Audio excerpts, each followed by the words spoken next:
हम चाहते तो है बहुत कुछ पाने की, पर इसमें सफल नहीं हो पाते। क्या कोई ऐसी तकनीक या विधा है जिससे कि हम जो पाना चाहते हैं उसे हासिल कर पाए?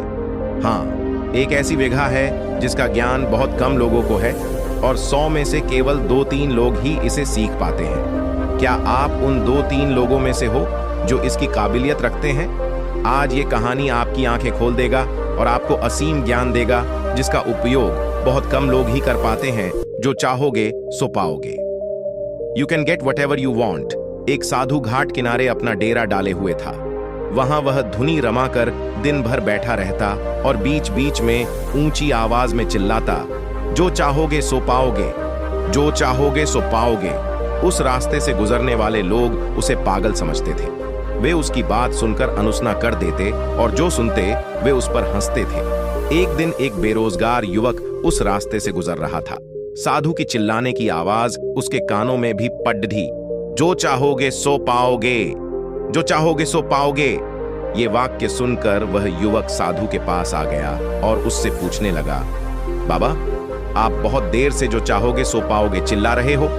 क्या आप सच में मुझे वो दे सकते हो जो मैं पाना चाहता हूं? साधु बोला, हाँ बेटा, लेकिन पहले तुम मुझे ये बताओ कि तुम पाना क्या चाहते हो।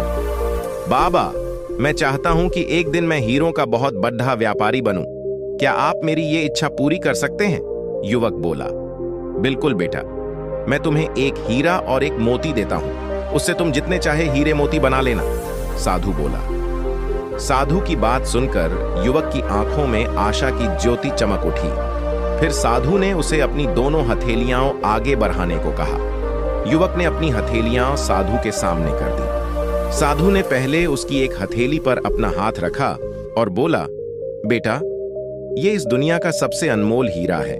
इसे समय कहते हैं। इसे जोर से अपनी मुट्ठी में झकटा लो। इसके द्वारा तुम जितने चाहे उतने हीरे बना सकते हो। इसे कभी अपने हाथ से निकलने मत देना। फिर साधु ने अपना दूसरा हाथ युवक की दूसरी हथेली पर रखकर कहा, बेटा, ये दुनिया का सबसे कीमती मोती है।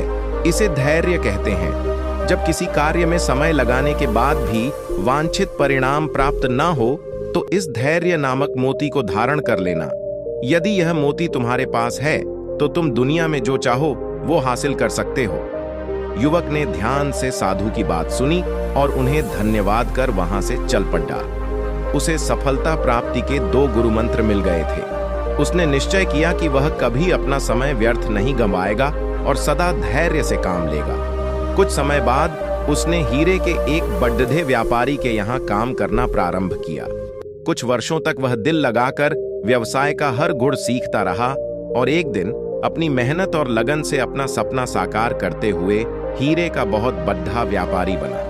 कहानी की सीख, लक्ष्य प्राप्ति के लिए सदा समय और धैर्य नाम के हीरे मोती अपने साथ रखें। अपना समय कभी व्यर्थ न जाने दें और कठिन समय में धैर्य का दामन ना छोड़ दें। सफलता अवश्य प्राप्त होगी। ये 2 गुरु मंत्र हमेशा याद रखना और इसका उपयोग करना। 1. समय। 2. धैर्य। जिस व्यक्ति ने ये 2 चीजें अपने वश में कर ली, वो व्यक्ति कभी अपने लक्ष्य से भटक नहीं सकता है। आपको बस यह करना है। 1. रोज एक कॉपी में लिखो आपने आज किन कामों में समय बर्बाद किया। 2.